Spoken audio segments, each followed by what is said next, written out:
umemchinja mtu ali hai.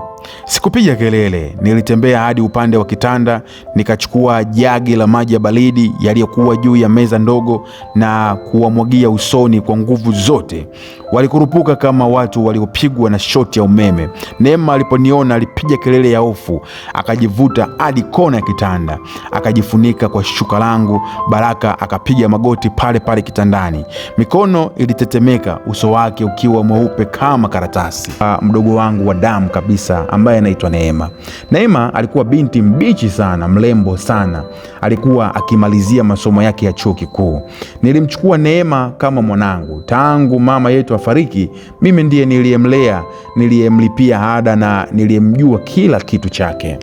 Wakati Neema alipopata likizo ya miezi mitatu, sikuwa na wasiwasi wowote kumwambia, mdogo wangu, njoo ukae kwangu. Shemeji yako amesema chumba cha wageni kiko wazi, kuliko ukae kule kijijini peke yako. Hilo ndilo lilikuwa kosa langu la kwanza, kosa ambalo lisingewahi kufutika kwenye historia ya maisha yangu.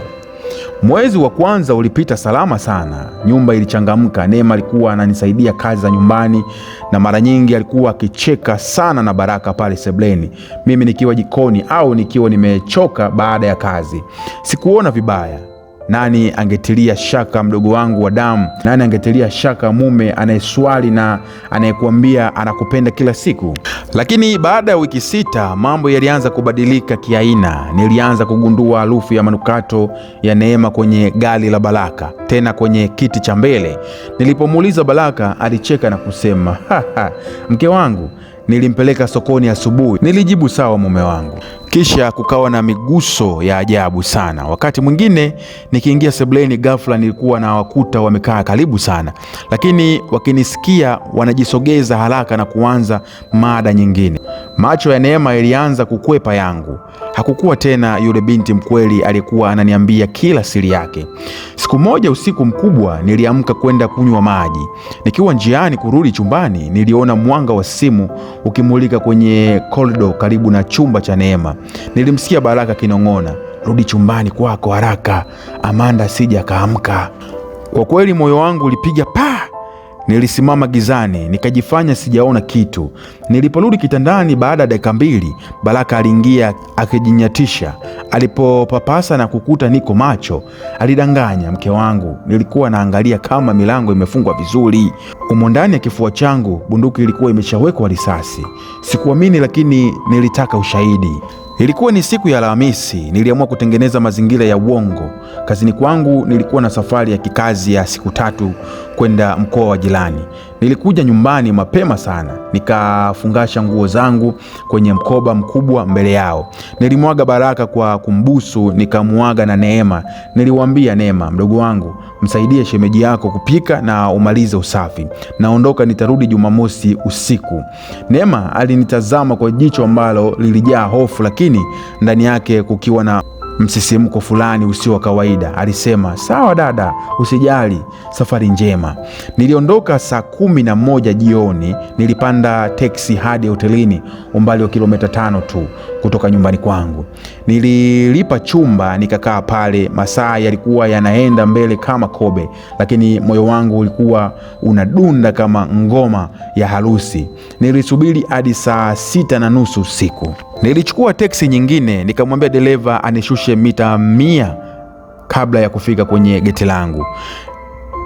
Nilikwenda kwa miguu. Nilikuwa na ufunguo wa akiba, geti la mlango mkubwa wa nyumbani kwangu. Nyumba yote ilikuwa kimya sana, taa zote za nje zikiwa zimezimwa, jambo ambalo Baraka huwa afanyi kamwe, isipokuwa kama ana haraka ya kufanya kitu. Niliingiza ufunguo kwenye mlango mkuu taratibu sana.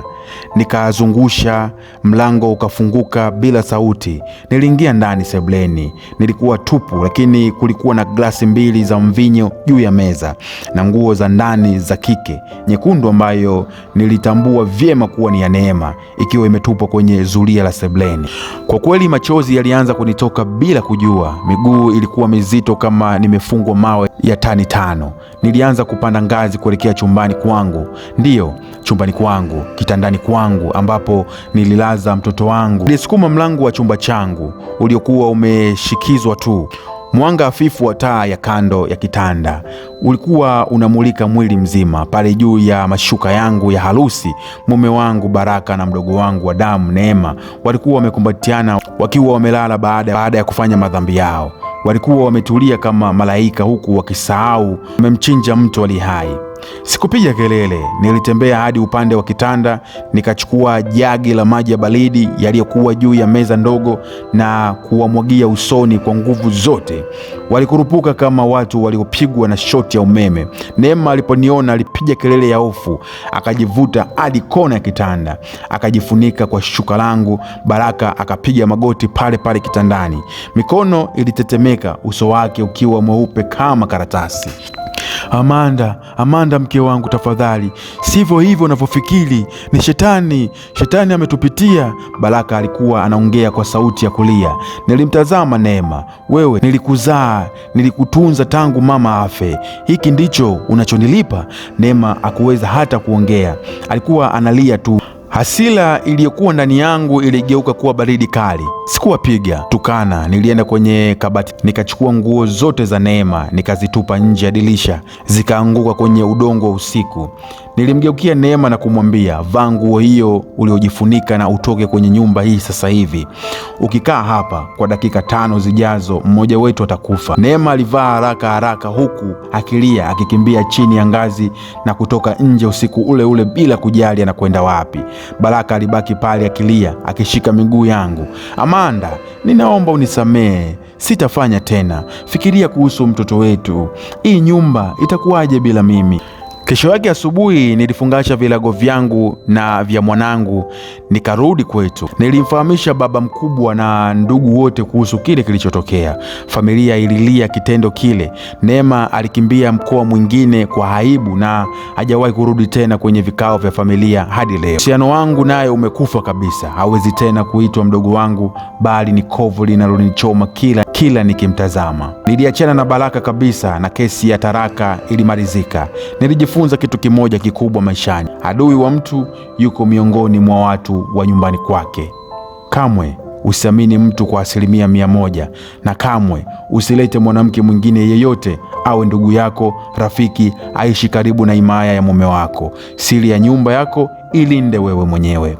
Bwana, nilikuletea simulizi hii. Naitwa Charles, the best presenter in town, na hii ni Charles the Storyteller, mnyama OG.